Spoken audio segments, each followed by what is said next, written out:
Okay, eutrophication is a big deal.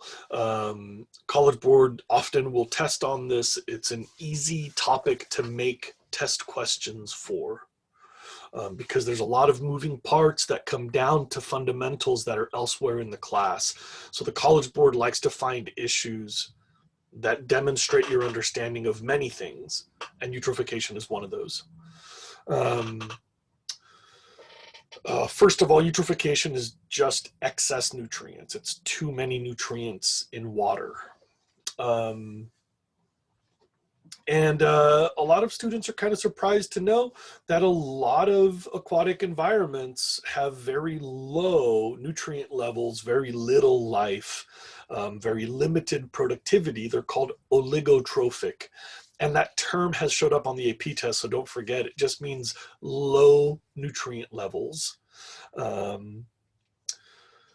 You should also know that some eutrophication is natural. Like in Santa Barbara, because we have a 6 or 7 or 8 month dry spell, when you get that first storm in October, November, you're going to wash a lot of accumulated nutrients into water. So even without humans, eutrophication happens. You can get these seasonal bursts of nutrients in nature. Swamps, coastal wetlands, seasonal wetlands, floodplains. These are generally adapted to eutrophication. So what's funny is, because eutrophication is natural, there are, we've had millions of years of practice. There's a lot of ecosystems that have evolved to work with seasonal burst of nutrients. One interesting detail that I think is liable to show up on the AP exam soon is that weather patterns are changing, and this could affect the extent of natural eutrophication. This is on the screen right there. When weather patterns change, natural eutrophication can get worse. I've got a feeling that this is a important detail for you to know. Now, this becomes especially relevant because humans change nutrient cycling in a really big way.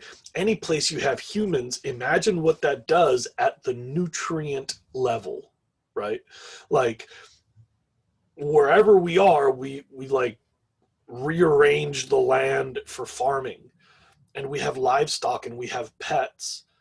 And we take all of that human waste and we concentrate it in these little spots called cities. Sometimes an entire region with multiple cities will have one wastewater treatment facility.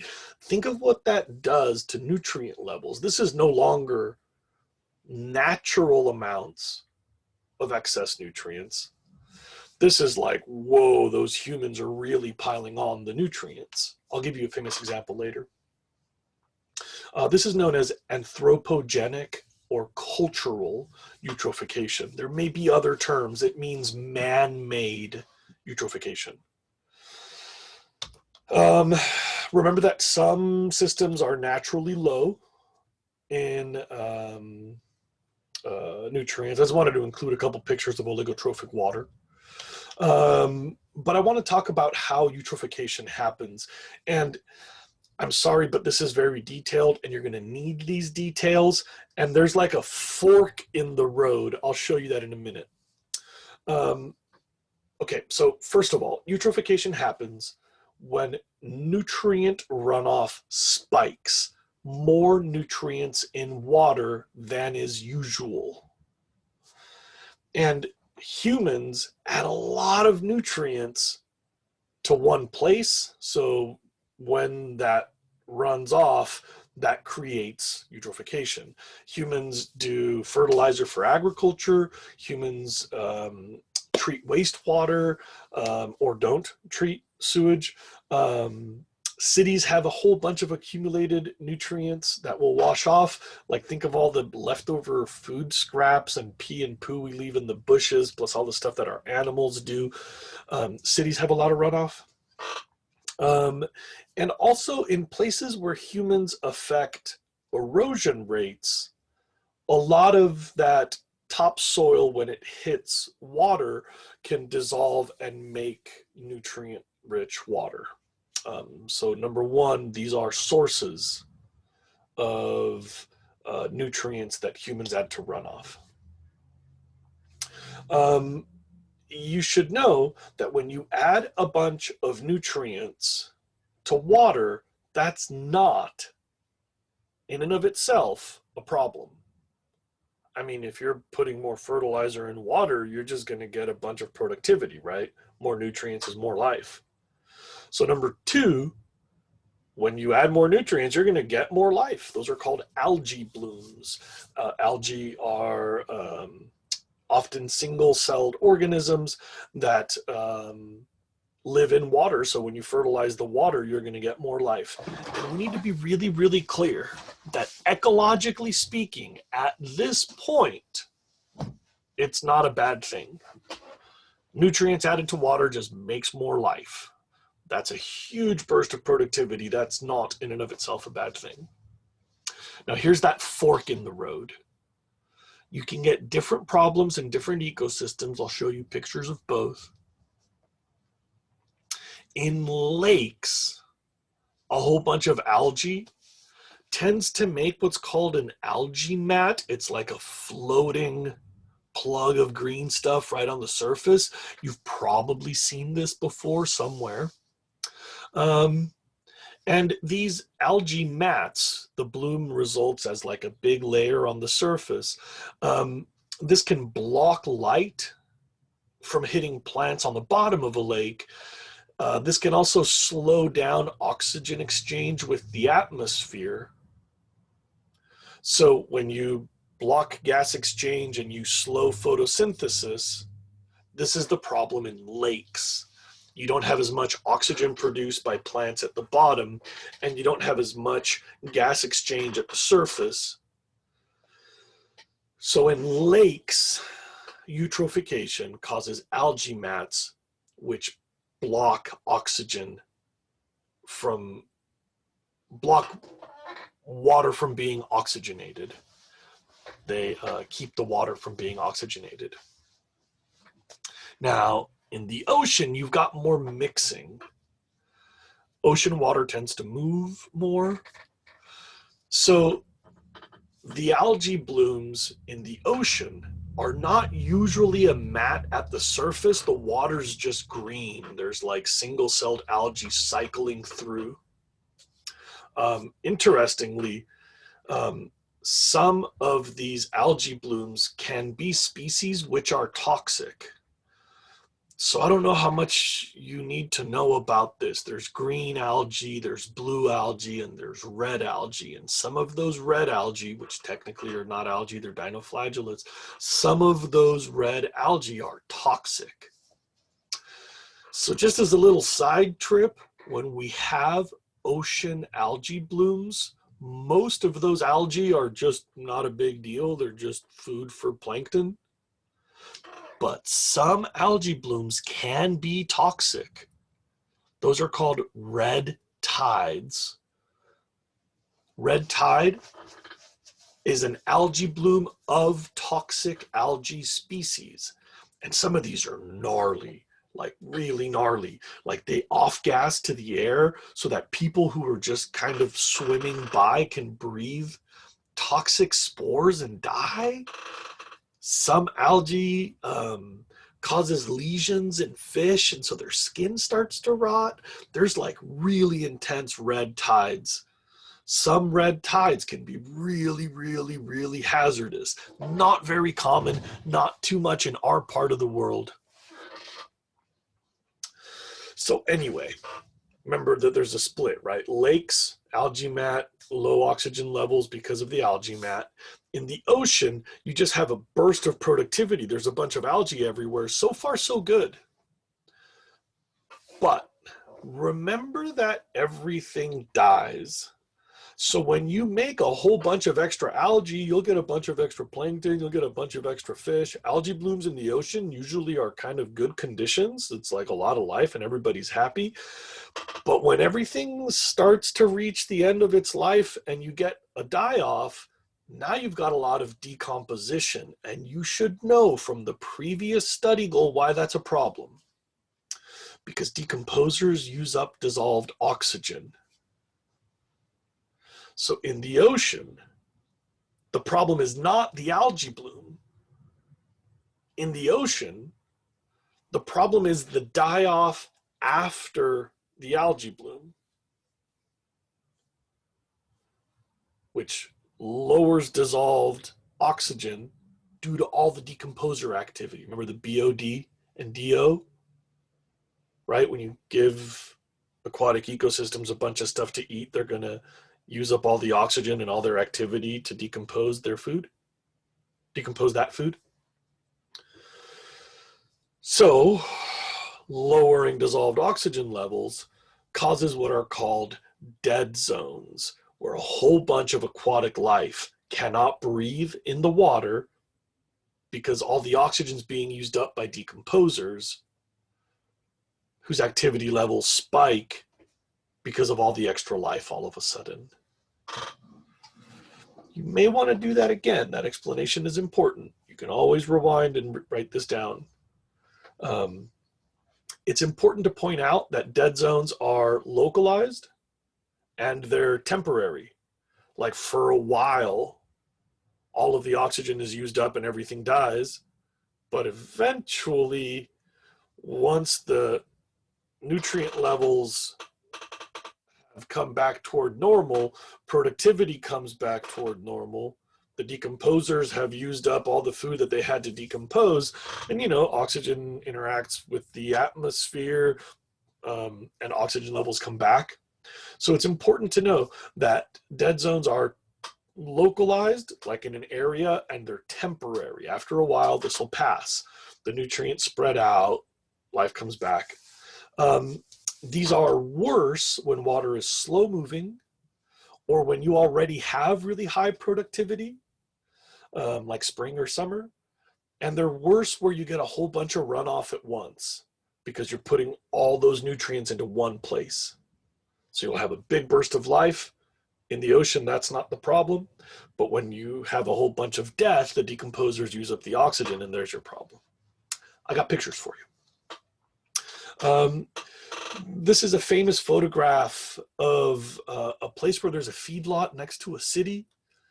And so all of the runoff from the animal poop makes a whole bunch of nutrients in water. Here's another one.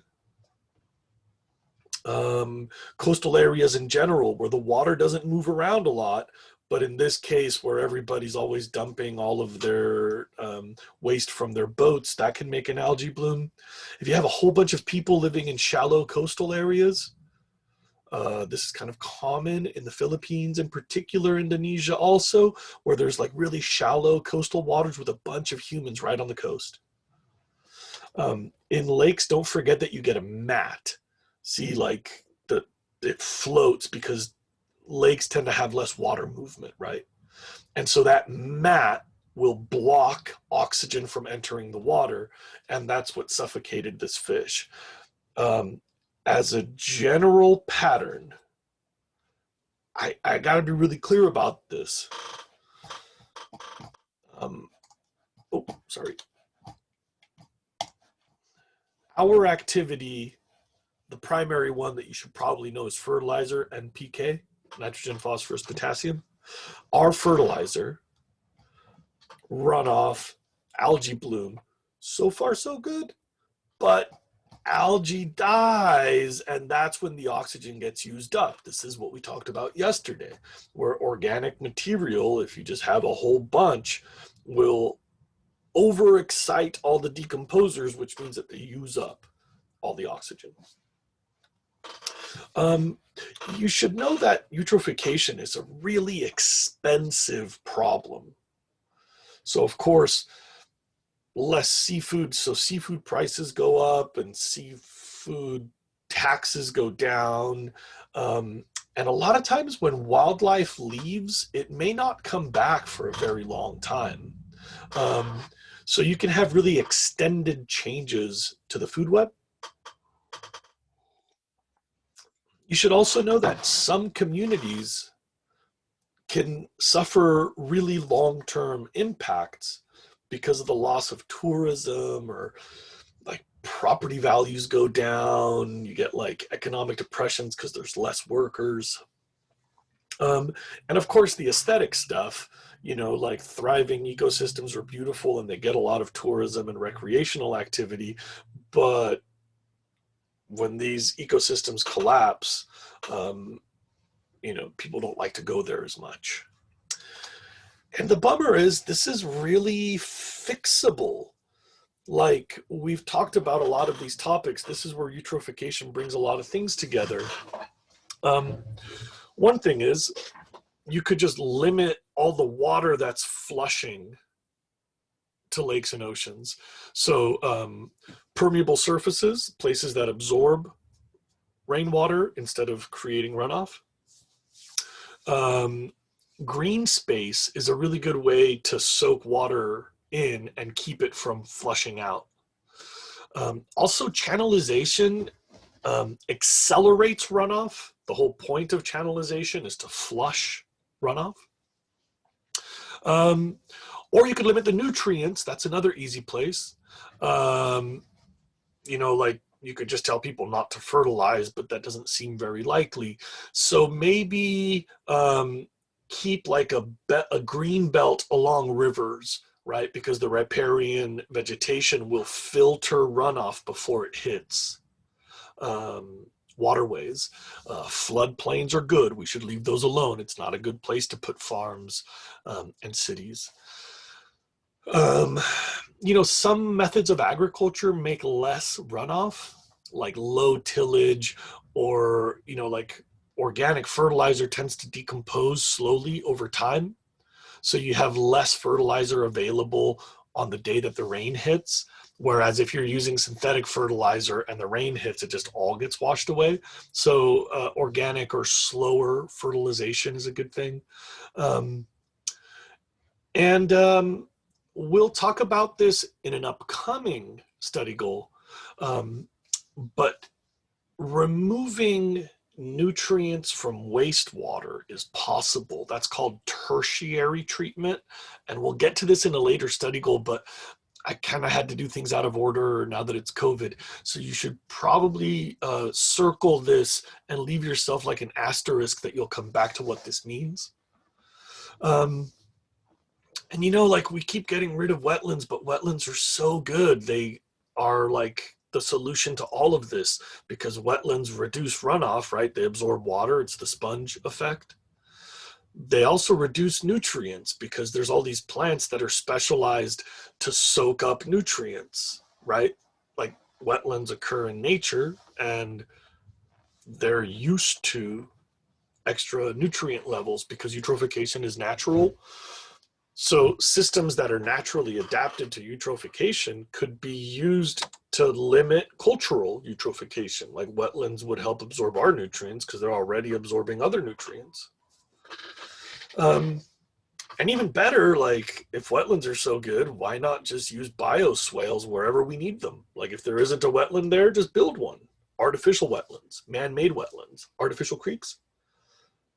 You like build a channel to let water out, and instead of lining it with concrete, you line it with native plants that are evolved to live in wetlands, man-made wetlands. So like golf courses have a lot of runoff. Why don't we put some man-made wetlands there?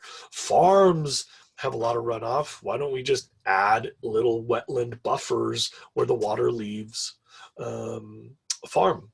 And we could also do this on the way out of a city. Wetlands are a good way to filter runoff and avoid eutrophication. I've got a famous example coming up for you next, but I'm going to make a break in this video.